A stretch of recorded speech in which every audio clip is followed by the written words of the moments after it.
control. Gravity is all that I know. She's over me. She's over me. She comes with her hypnotic dance. She holds me here with only a glance. She's over me. She's over me.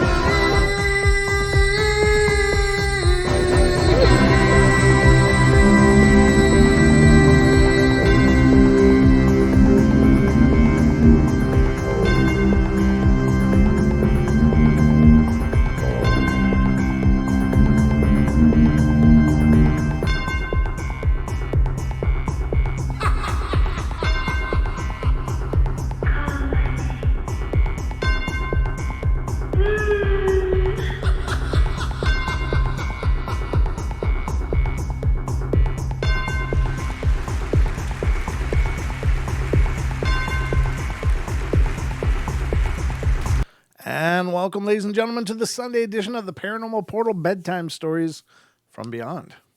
From beyond where? From beyond here. How's that?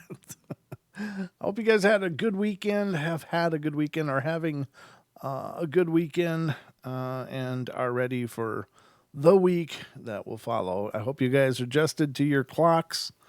You gained an hour of sleep, really, if you slept in. You had it coming. You earned it. You deserve it. And, well, I got a show ready for you. So during the show, the phone lines will be open, 720-923-0500. Again, 720-923-0500 is the way to call in and be a part of the show, if you should so desire. Absolutely wiped out today. To be honest with you, I don't think I've gotten my feet collectively on the ground since the marathon, the parathon that we did. I don't know. It seems like my sleep is still screwed up, but I don't know. I'm probably just being a little whiny, but had a really busy day, good day, productive day, but busy nonetheless. Hopefully got a lot done. Feels like I got a lot done. But I hope you had a great, productive, busy day as well. Hope the weather was beautiful and you got out to enjoy it. But I thank you most of all for being here with me right now as we go through the Paranormal Portal. We'll open it up for some bedtime stories from beyond. So I hope you're ready because it's time for bed.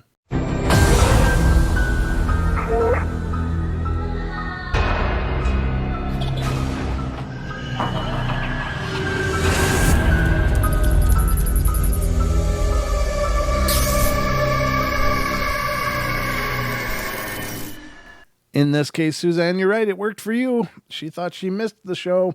I thought I missed it. I forgot to change my clocks, but I'm glad it worked out for you. I'm glad that you're here, and it worked out for all of us because the more that are here, the more fun this gets to be.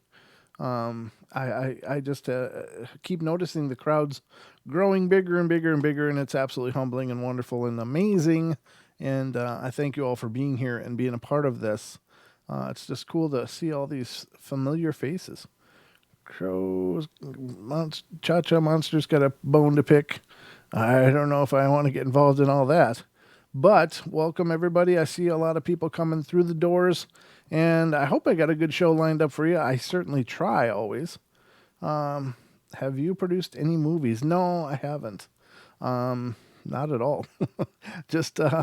I've just played with videos and stuff. I was actually trying to do a documentary kind of format about Bigfoot regarding, some things going on up in this area. And Don and I checked out a structure and some other stuff that I found foraging through the woods as I've been up here in this area of the country. But it just never worked out. I never had the time. In fact, the song Tribes... Well, let me show you. Actually, this whole break, a large portion of this break was my groundwork that I had laid for the documentary, and that was this one.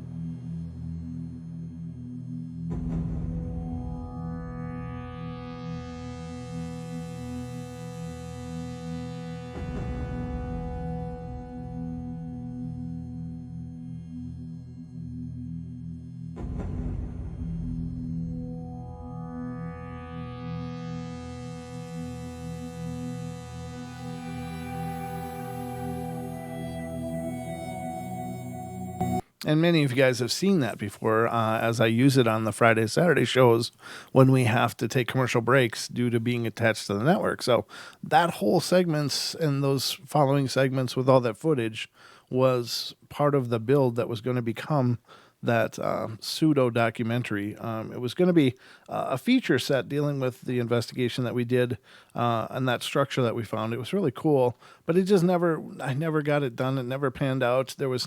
I just felt like there was a disparity between the footage that I was able to find to use for it, that was open source footage, and the footage I was able to take. So I had too much of a disparity between it.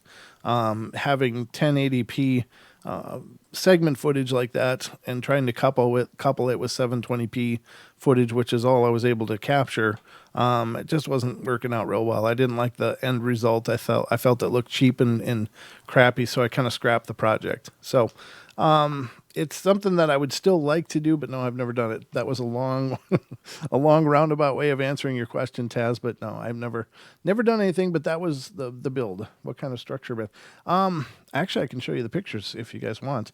I've shown them on the show before. But the backstory of this goes that a homeowner that lives near here had 30 chickens.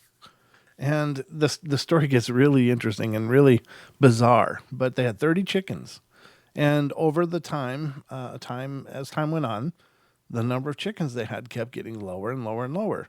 Until they were down to 9 chickens, from 30 down to 9 over the course of a couple of weeks. And they're like, what the hell's going on? They're not finding feather litter at all.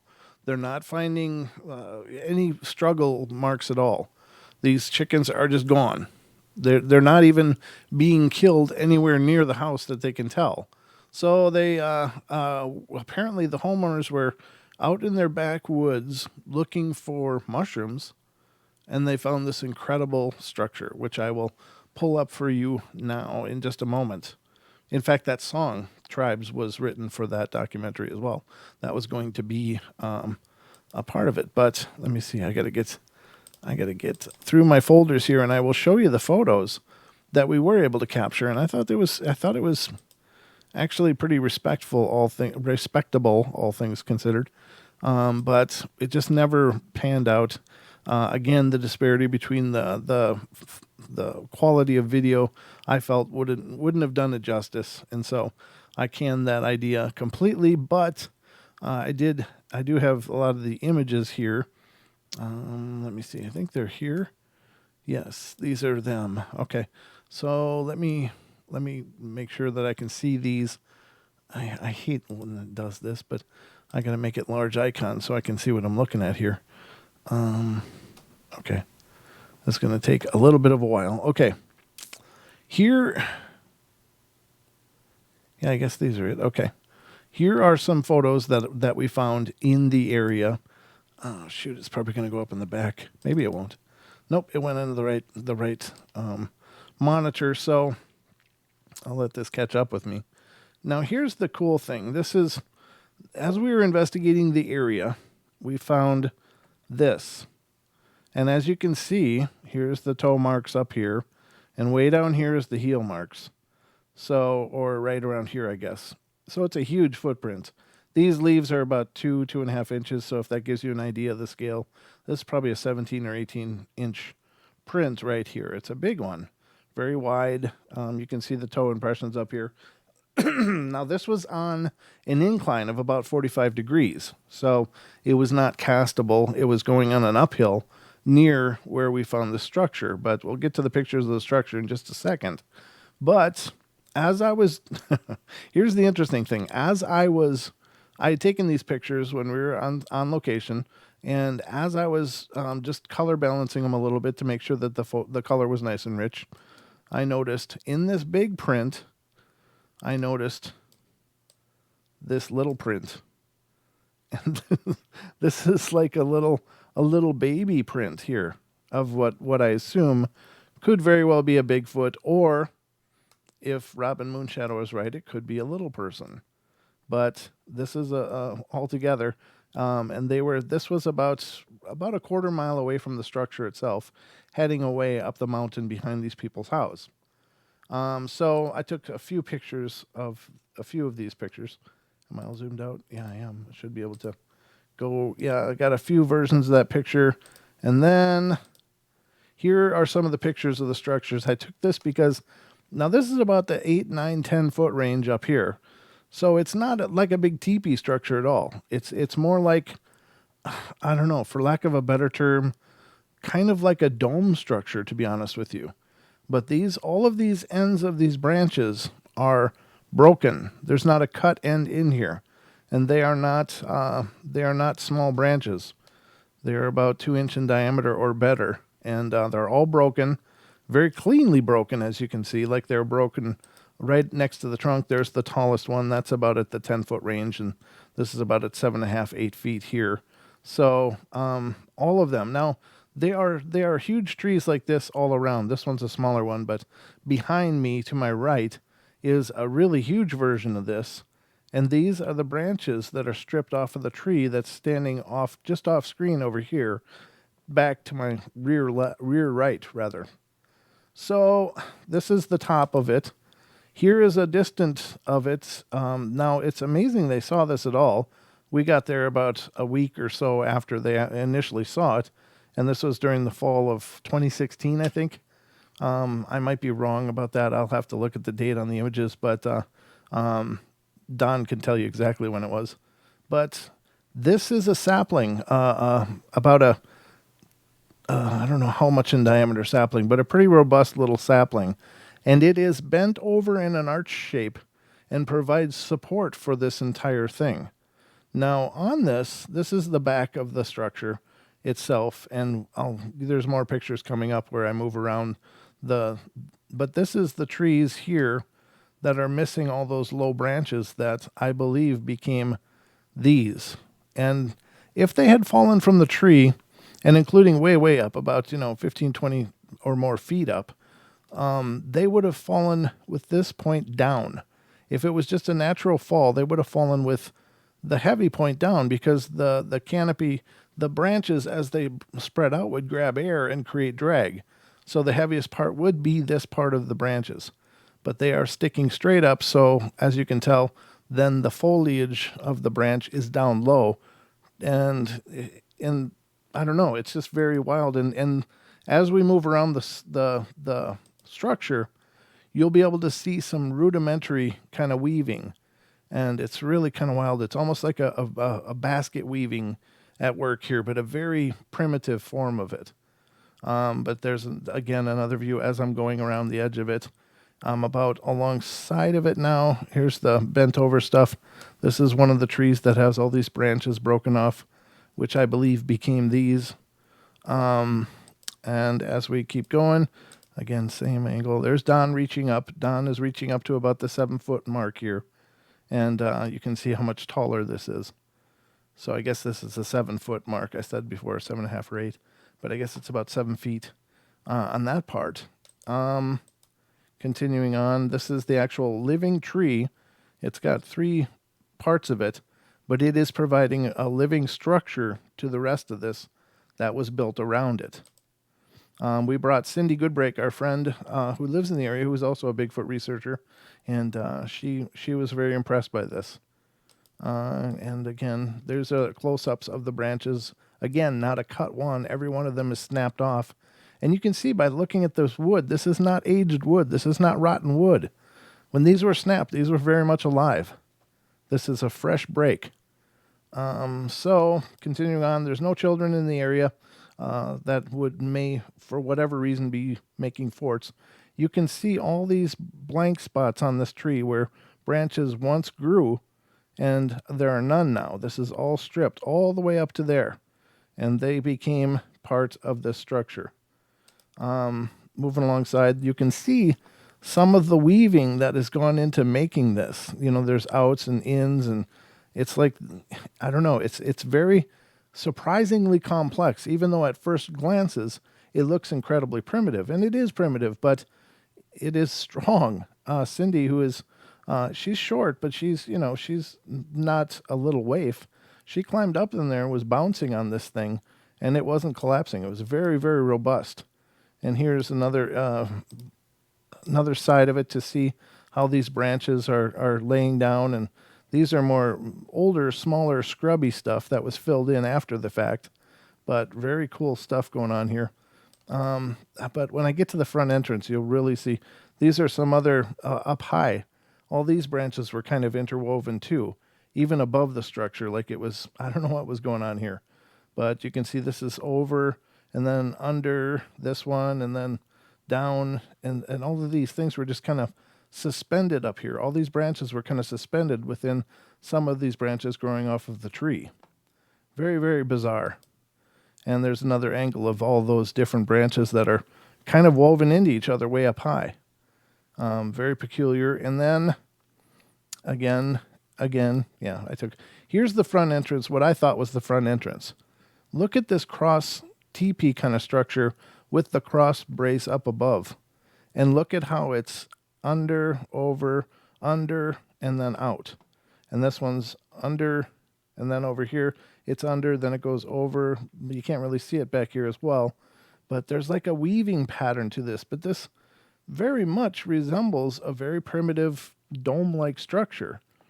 And this is what we found. And I can't say we found any chickens back here either, but wherever these chickens were going, they were being taken away and then consumed. They weren't being consumed in the yard. Now, any predator that takes a kill, they don't carry live prey around. They kill it. They subdue it. So if it was a fox, a coyote, or whatever, even an owl or other bird of prey, they would attack and kill the prey so that they could then eat it. And then when chickens get stressed, they blow feathers like nobody's business. But whatever took these chickens away left no feathers whatsoever. So this is the structure in its mystifying beauty, I guess. Here again shows like the outs. This is over, and then under this one, and then through here. It's just these reinforcing weavings going on to give this structure strength. It was really incredible. So there's another view of the front side of it again. Very, very bizarre. But this was, again, Don was standing up. There's a lot of room in here. There would be room for several of us hunched over to get into there, and underneath this dome-like structure. So you don't see lots of these things out there, ladies and gentlemen, but there's another angle of that again. So just what's going on here, I don't know, and this is a lower resolution version of that same image. So that's the structure that we checked out, and really incredible stuff. But again, the film quality the footage that I took didn't match the footage, so I just kind of gave up on that. But I hope you guys enjoyed that. Wow, the chat is just screaming up. I'm just trying to look at what you guys are saying now. There's a structure like that at my dam. That's cool, Ken. There's yowies around you. But you know that already. Definitely looks squatchy, Brent. Yeah, it does. Woke in Southern Cal. I agree. I mean, there's no other explanation. That's not a hunter's blind. It's not what a hunter would put up. There was no clear place that they could have sat in there and shot out of. You know, if a hunter makes it, they're going to have a real clear place where they can, be prepared and be ready to shoot if they did build a structure like that. But, who has time for that? Again, all of the branches were broke. It was really, really bizarre, really, really peculiar, but a true story. Don has since checked on it many times since then. We hung a trail cam up in the area. Nothing ever was captured. But apparently we must have left a scent or whatever, because that same structure now is barely a pile. That the living part of it is still alive, but the rest of it is just fallen into disrepair. I think when it was found, it wasn't done, but so as a result, I think they or us spooked them out of there by leaving our scent around there. So very bizarre, but truth. I hope you guys enjoyed that. Okay. So that's the structure that Don and I checked out, but no other film projects. I took a long, long, long time. But I hope you enjoyed those pictures. I mean, I'm really proud of the fact that we checked that out, and everybody that I've shown those pictures to has been, duly impressed. I think people have felt that it was definitely genuine. So we had a really good time doing it. All right, so on to the show. On to the rest of the show. Not that that wasn't part of the show, but you know what I'm saying. So I got some stories here for you, huh? If you're not too busy. I don't know, maybe Don will pop into the chat too, and he can answer the whens of that. Oh, Julia, how you doing? Good to see you here. I guess I should see who's here. Like the channel to help the Paranormal Portal out. Thanks, Joe. That was nice of you. Let's just go through the participants and see what's going on. Beastly Bronco, Julia Blacktree is here. Blessings for Julie. Of course, Julie, you have our blessings. Brown Dwarf is here. Cha-Cha Monster is here. Chris Jarvis is here. Crow Creek Cryptids. That's a lot of cur sounds. How you doing, Crow? Good to see you. Cryptid 559. I am Pam. Isaac Areola. Linda Thomas. Lindsay Bay. I don't think you're related to me, are you, Linda? Lindsay Bay. Lisa Heilman is here. MCat is here. Mogion Monster is here. I'm here. Rick, a.k.a. Purple Hobbit, is here. Real Dill. Taz. Ken the Rotman. Woken SoCal. And the Duke. Mr. World Bigfoot Radio is in here. So welcome, everybody, and thank you so much for being here. I see there's a lot more of you here than that, but those are the ones of you that are chatting. According to YouTube, if I missed you, just holler at me. Moog, did I say Moog? I think I did. Someone pays attention. I know you're in, Hobbit. Okay, so anyway, let's roll. Let's start this train a-chugging.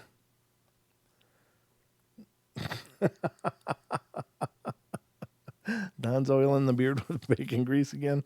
Yeah, he's got to do something to get those dogs to play with him. No, I'm kidding. Don's beard is just luxurious, of course. Okay. I'm sorry, I got to quit watching the chat. I'll never get any show done if I sit there and read that. All right, here we go. The first story tonight, Ohio. It was October 12th, 2004. I was 10 years old at the time and lived in Columbus, Ohio. My mom and dad decided to move into a big house in a small town. I had a really bad feeling about the house. It just wasn't that I didn't like it or anything, although the house was really old and it did need new paint job. But so about 2 or 3 weeks later after moving in, my dad called the landlord to come over and paint the house into a light blue color. The landlord came in with his partner and they went straight to work. I decided to go upstairs to my room and get on the phone so I can talk to my friends, and when I came in, I shut the door behind me. And the windows were already shut and locked, and I remember I'm upstairs. After making some phone calls and talking to some of my friends, there was this black cat with a little bit of white on its chest at my window. That sounds exactly like Anubis. I went to open the window, and it was already unlocked. And by the time I opened it, the cat disappeared. Well, I closed the window and locked it, and when I walked fast to the door to go downstairs, because of course I'm freaked out, the door swings open by itself. I'm wondering how it could do that by itself. On my way downstairs, my mom asked me if everything was okay, and well, I said yes. And then I told her about the door opening by itself, and she said it was nothing, and I thought to myself, maybe she was right. I was probably just imagining stuff. Well, not everything. I know that the cat that I saw was not my imagination. And the unlocked window, I don't believe that anyone went into my room. My mom and dad aren't the type of parents who barge into my room to look through my things, so I don't even have a brother or sister. I was an only child. I went outside to walk a little to know the place a bit, and when I came back to my house, which is about 15 minutes later, there was the same cat I saw through my window. It was about 7 feet away from me beside my house, and this time I could see through it. Well, I decided to run right to it to see if it's fake or not, and the cat faced the other way, took a couple of steps, and faded away.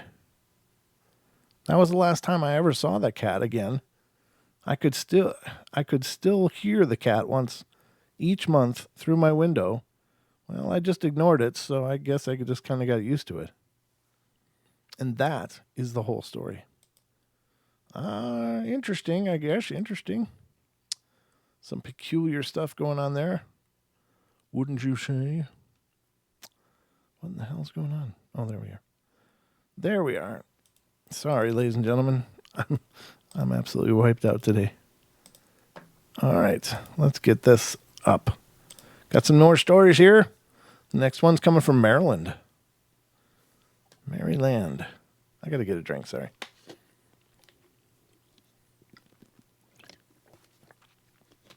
That's a little better. Maybe that's a little better. We'll try. See if it is. 3 years ago, a group of friends and I went to a concert at what is now my college, and we were all excited on our way to the school, except we realized that no one remembered to bring a camera. Well, we decided to stop by a gas station to buy some of those disposable ones, and once we arrived at the school, we began taking pictures with the camera, mostly just ones of us being silly in line waiting to be let in. It was September, so the weather, even at night, was still relatively warm. As I recall, it had been around 50 degrees, I think. After the concert, the girls decided to pose for pictures in the back of a friend's truck while the boys took the pictures. And we only took a few pictures and then decided it was time to head home. 2 weeks later, I accompanied one friend, Colleen, to pick up the pictures she had gotten developed, and I waited in the car. She went inside, and when she came back out again, she handed the pictures to me. She drove the car while I looked through the pictures, and I got to the ones that we took after the concert in the parking lot, and I noticed something strange in the third one. There was some type of orb floating to the left of us, and there was no lampposts directly around us. The only ones in the parking lot were a few rows behind us in front of some woods. I didn't think much of it until I flipped to the next picture. In the same spot where the orb floated in the previous photo was something that looked like a cloud or fog. This cloud photo was taken only about 10 seconds after the orb one. And the picture taken about 10 seconds before the orb was completely normal. The moment I looked at the cloud, I saw what appeared to be a face. I don't want to point it out to you because I want to know if you can see it on your own when you look at the picture. But just looking at the picture scared me, and I knew that it was something weird. To me, the face did not look friendly, and I'm very glad that we did not see it while we were taking the picture. As I said before, it was a warm night, so I know it was not someone's breath. As you can see, if it's cold outside, there's no fog around either. Since I go to school there now, I know that what the fog looks like, and it stays low to the ground, and this cloud is near our heads, probably 7 to 8 feet in the air, and it would have shown up in the other pictures, and this is the only photo out of all of them that night that it was in. Well, I showed the pictures to the friend that was driving, and she looked just as confused as I was. When we got home, we showed the pictures to my mom, and she said that she had just watched a ghost hunting show the other night, and they had taken pictures similar to ours. The only difference was that they had a digital camera, and ours was a disposable one. Everyone I showed the picture to pointed out the same face that I saw without me telling them where to look or what to look for. The next fall, I started my freshman year at that school.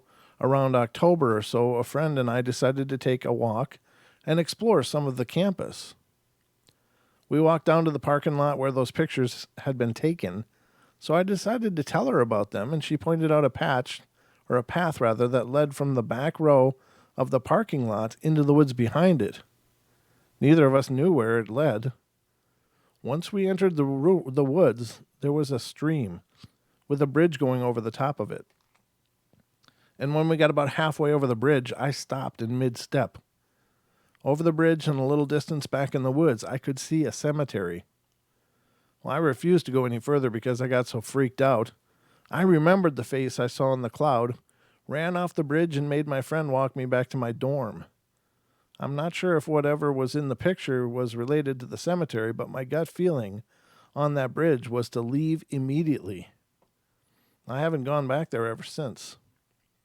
And because we have the miracle of modern technology, ladies and gentlemen, if these open correctly, I will show you the pictures in question. Yep, there they are. Okay. So here is the photos, ladies and gentlemen. The first photo, this, I guess, is the orb that they're talking about. And yeah, it looks like an orb. It even has a blurring to it, which shows a bit of motion, that it was moving somewhere.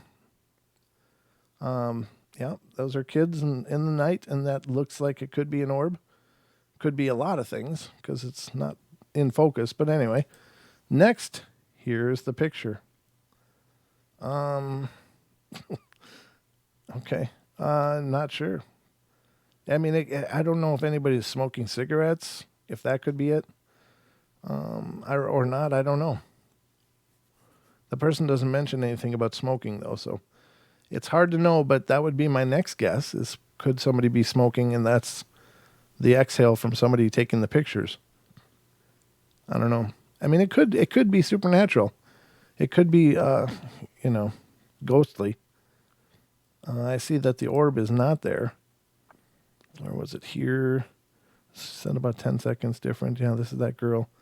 There's nothing here that's casting that lens flare. I don't know. It's possible. It is possible, but there's a light here. There's a light here. Let me go back a second. Where the hell is it? How do I get back? Here it is. Okay. So this is the top of the truck cab here. It looks like they almost be perhaps sitting down. I don't know. And in this one, they are standing up, but I don't know. I don't see any. I would expect that light anomaly to be right about here if they were sitting down. And in this one, they're standing up. I don't know. That's very possible. Very possible paranormal photo. Very weird. So there's that. I got some really good orbs in my video, Paranormal Portal, and a rare red one. That's from First World Problems. Well, I'd love to see them. If you ever have the hankering to share them with me, I would love to show everybody. So just let me know. That would be perfect. All right, here we go. We got another story. This one's kind of a long one. It's going to be a long read for me, but I love you guys so much that I will do it because it's all about you guys. All right, this is Pennsylvania is the next state where this story comes from. It says, I moved into a new apartment about a year ago, and the first time I entered the place, the whole demeanor of the place seemed just off. I've always been rather in tune with the spirit world, although I never experienced before what I'm experiencing now. The price was right in this apartment plus location, so I moved in. About 3 months moving into the place, I saw a white lady in my kitchen doorway coming home from work one morning, and I work night shift, and I won't stay there alone, and I won't stay there alone, okay? Anyhow, I only saw her out of the corner of my eye. She was rather tall with long hair, long nightgown, and had slippers on her feet. The only apparition I have ever seen besides seeing a huge dark figure in my living room one morning not too long ago. I've also heard from 2 different sources of people I barely know through friends that my apartment is known to be haunted, and witches used to gather there to practice magic. My apartment complex is over 100 years old. Now here comes the whole dream part of this, which totally scares the hell out of me. I need some real help here with this one. I hope someone out there has had some experience like this to help me. When I have these dreams, I'm actually believe I'm having an out-of-body experience to meet these things. I've seen the white lady, as I have dubbed her, in my room, and she is standing right next to me. She's just looking at me. Although I couldn't say anything, I felt paralyzed. I can feel myself virtually leaving my body and come back, like I look at myself as I come back into my body before and after I meet these ghosts. I have never experienced anything like this before in my entire life. I've had the same experience with a man in my bathroom, as well as a young boy, about 18, in suspenders and a bowl-cut haircut, who ran at me with mouth snarled and hands in a claw-like stance. Very scary. Yeah, that's crappy. That's a crappy thing to do. Now, the other kicker with all of this is right when I see these ghosts, I feel my body vibrating so bad it hurts. And I'm paralyzed, like when your arm falls asleep and it's trying to come back on. I feel this sensation from my head to my toes. I actually feel it right after when I awake, and I always wake immediately afterwards in a state of shock. These experiences, whether they're dreams or OBEs, out-of-body experiences, OBE, always happen right in my apartment like I'm actually awake. Everything is always in the same place, like my furniture, clothes, everything. My last experience with this happened 2 days ago, which I was out in my parking lot rooting through my car, and a man was behind me and he said, "Hey." I turned around to see a tall man, tan shirt, big gut, and jeans, and I felt the whole body, vibrating things starting to course through my body. And I looked to my right and saw a black demon coming at me. It was nighttime. For some reason, after many counts of this happening to me, I can semi-control the whole experience, and I say to myself, "Oh, no, you're not doing this to me," repeatedly, and I come back to myself. This experience I had 2 days ago. I looked at myself on my bed before I entered my body. I had my hands over my face, and then I woke up. I know this may not sound believable, but I swear this is really happening to me, and I'm running out of ideas to deal with this. I've had people pray for me in my apartment, rebuking spirits, which seemed to work for a while, and I've tried cleansing my apartment with white sage and reading Bible scriptures, which only led to more often which only led to more often experiences like this, and a scratch on my face when I was putting makeup on in the mirror, a scratch like an upside-down Y next to my nose. And it seemed like when I fought back with the sage and the Bible readings, everything took a turn for the worst. I don't know what to do. I am Christian. I am staying very strong about this, yet what do I do? I'm so fed up, I'm ready to leave. I sleep with the Bible open next to my bed every day and pray continuously, yet it doesn't seem to be enough. These experiences are so real and so scary, it's really beginning to mess with me. Thanks for reading. Well, this was written in 2008 before you start asking for some contact information, so that's quite a long time ago. I hope the person found the help they needed. That's a tough one when you're living in a place that might have such a sordid history. If a lot of ritualistic practices. See, the thing is that, witches used to come and do rituals. Well, I mean, if they're truly paganistic witches, they're not they're not summoning demons and Satan. That's just not what that practice is all about.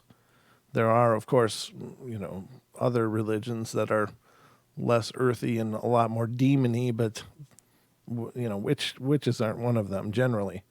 I don't know. I hope the person got the help they wanted, though. That's tough. It's got to be really tough. That's weird. Didn't I shut this one?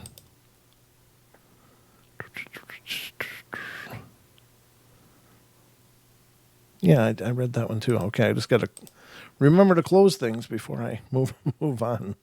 All right, so the next one's coming from Oregon. See, Don, I said Oregon. I have to point that out every time because Don about flipped his wig when I said Oregon. Apparently, the Oregonians are pretty sensitive about that. I didn't know. I wasn't trying to disparage anybody. Okay, so Oregon, what's going on there? Well, let's find out. When I was in the 6th grade, I had to go on a field trip to the McLaughlin house. And when I got there, we were just standing outside of the house looking at the graves next to the house of Dr. McLaughlin and his wife. Well, I got this feeling of being watched. I looked towards the house and I saw a tall, dark figure with white hair. And I thought maybe it was a staff person or a tour guide going through. But then I thought, wait, that looked like Dr. McLaughlin. When I walked in the building, it was cold, but I thought nothing of it, and then I saw a picture of Dr. McLaughlin, and I got shivers down my spine for some reason. I told my friends, and they laughed it off, but I could tell they were kind of freaked out. As we went through the house, it was cold, and I still felt like we were being watched, and then we went upstairs and got to this room. I didn't want to go in, but I was pushed in by one of my friends. Well, nothing happened, but I just felt really odd.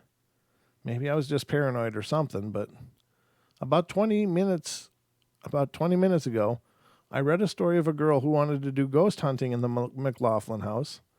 I just found out that it is supposedly haunted. I did research, and now I have so many questions for the staff at the museum. Could it really have been Dr. McLaughlin that I saw? Was he watching us, and was I being paranoid, or was my instincts of being watched actually correct? So here's the thing. I think if you're getting the gut feeling you're being watched, trust it. Why not? Just believe it. Don't question it. You might be being watched, and it allows you to maybe protect yourself against something, darker happening, like some kind of attachment or weirdness. You can put up your light shields. You can say a prayer. You can, do so many things that might offer protection from such things. But so I think if you're feeling watched, believe you're being watched until you know better. And if it's a ghost, you'll never know better anyway. So just assume you're being watched. We get those vibes for a reason, ladies and gentlemen. Okay, so I got to open more stories. It's just going that quickly. Let me look at the time because I don't know how much time I talked about the Bigfoot stuff. Oh, it's already 42 minutes. Okay, so we got time for a few more maybe. We'll see how long they are. Let's just see, ladies and gentlemen. We had some great shows this last weekend. Don and I had a lot of fun. Hope you guys had fun too if you were here with us. We really enjoy doing these shows all of the time.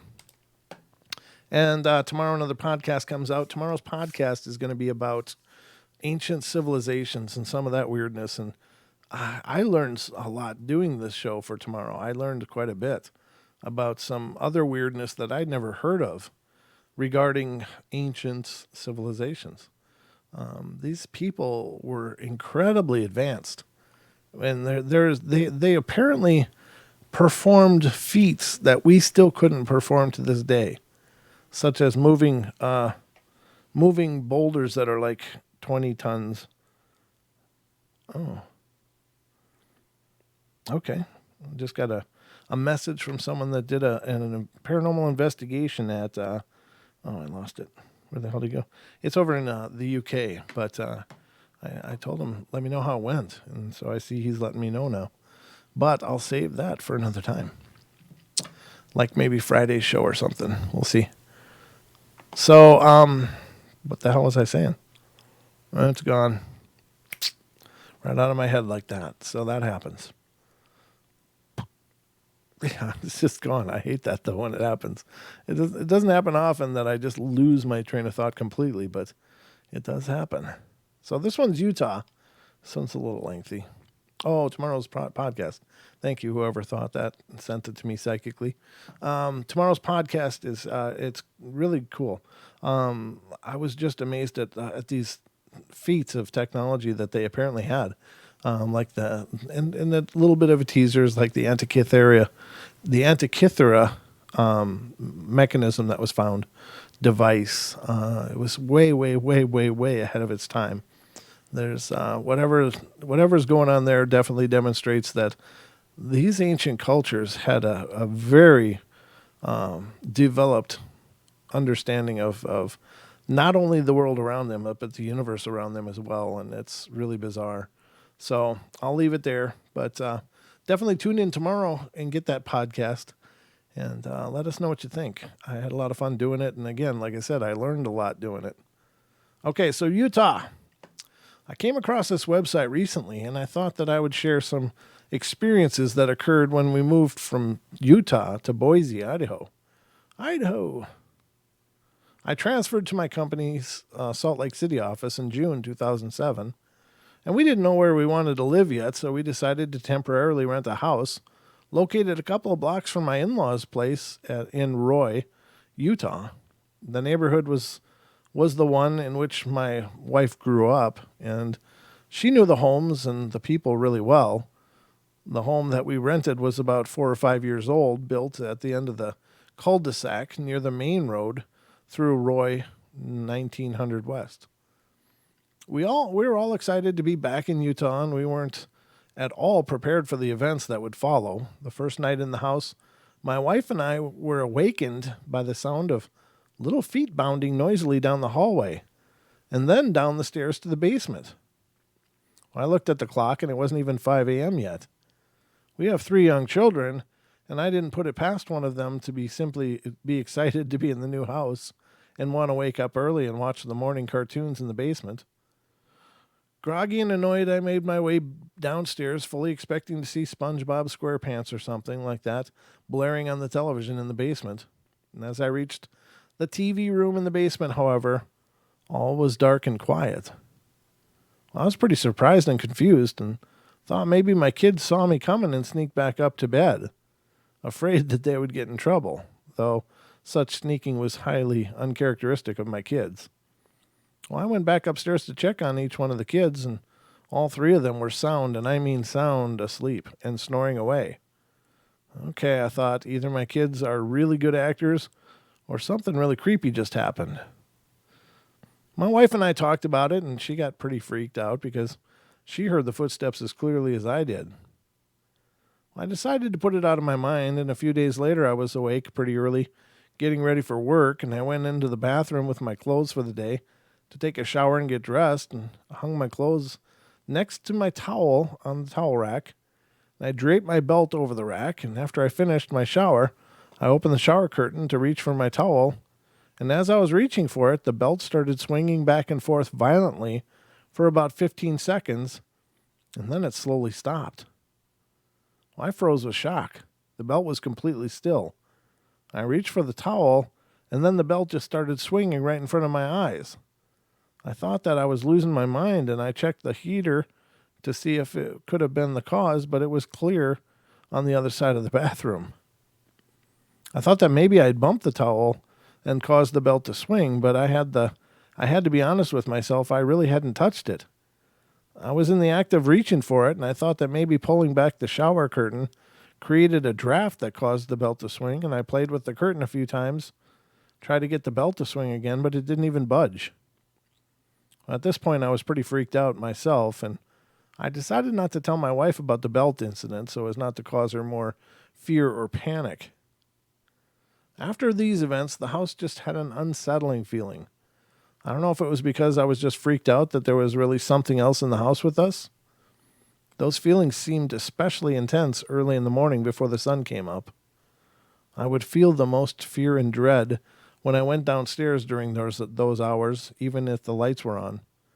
I still felt a sense of unease that I never felt at any other time during the day or night. Well, we only stayed in that house for about 6 months before we moved to the Provo area so that I could finish my graduate degree at BYU while I continued working for my company. After those first few events, I never saw or heard anything unnecessarily strange again until a few nights before we moved. I was home alone with the children in the evening, and my wife was gone to a church event, and I was getting dinner ready for the kids, good old mac and cheese. I had a pot of water warming up on the stove with the lid on it, and as my kids and I were sitting around the kitchen counter talking and laughing with one another, the lid on the pot of water started rattling violently, enough that it really startled my 5-year-old daughter. I told her it was nothing and that the water was just simply boiling and the steam was making the lid rattle, and I went over to the pot, lifted the lid, and the water in the pot was perfectly calm and still heating up. "Was it the boiling water, Dad?" my daughter asked. Yeah, it was. See, I told you. Well, I lied to her. I put the noodles into the cold water so that she would just further believe me. That's the worst. Those noodles turn out like freaking chewing gum if you put them in when the water's cold. I learned that the hard way, ladies and gentlemen. That's why I know. Okay, I'm an intelligent, methodical, and well-educated guy who doesn't deny that this kind of stuff can happen to other people, but never thought that it would happen to me. Were these events real, or was it just stress of moving my family and getting a new job just affecting my mind? If they were real, why didn't anything else happen for months following the first few events? I'd be curious to contact the people that were renting the house now and find out if they've had any weird, unexplainable experiences. However, I don't want to get too involved with this and just leave it as one of those really strange experiences that you have in your life and that you hope you never have again. That is creepy. What's the UK number? There is no UK number. We don't have a UK number. That's only on TFR Live. They have both a US access number and they also have a UK access number, but we don't have that. So we don't have such things here on the portal. Ooh, it says it's green though, but I can see it's laggy. Okay, so if I find a quick short one here, let me look through these two, see if there's something short. That's pretty long. Because we only got a couple minutes left, so I wanted to... that one's really long. Maybe you'll just have to sit back and relax with the musings of me. The musings of Brent Thomas, ladies and gentlemen, right here on the Paranormal Portal. But again, the podcast is coming out. It should be good. I hope you guys enjoyed that episode. I enjoyed doing it quite a bit. Oops. That was not what I was doing. I got my guitar over here. This, ladies and gentlemen, is my baby.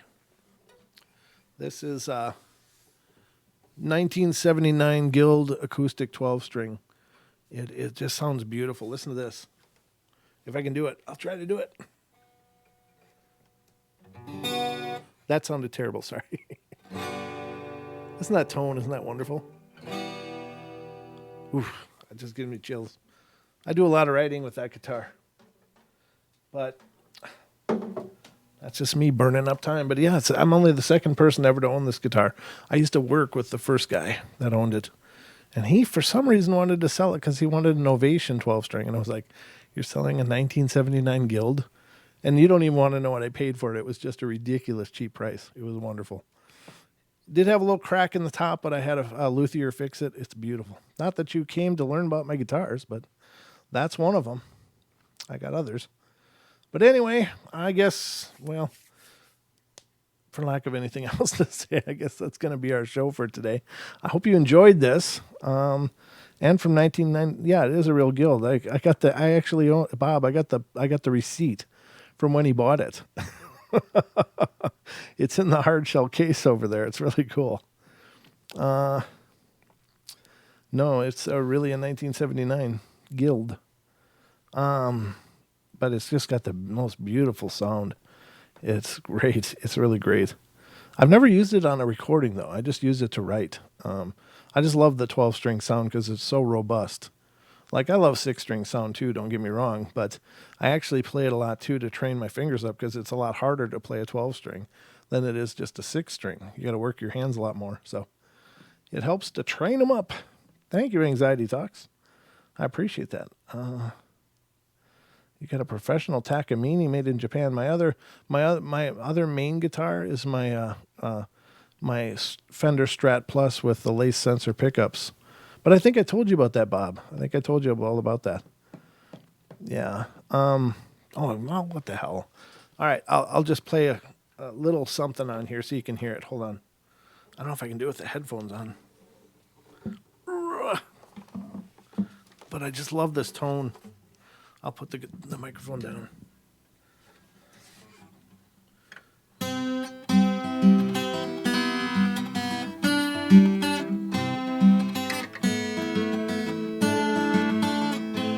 I got to tune it, obviously. It's come out of tune. But anyway, that's all I'm going to play for you right now. Because I'm at a weird angle, and I don't want a copyright strike. I probably just got one for that, come to think of it, but what the hell. Roll the dice, ladies and gentlemen. That's how we roll on the portal. But anyway, love you all. Be good, be kind, be nice. Take care of each other. Help each other out. Find the magic in every day. And remember to laugh as much as you can. Good night, everybody. Sweet dreams.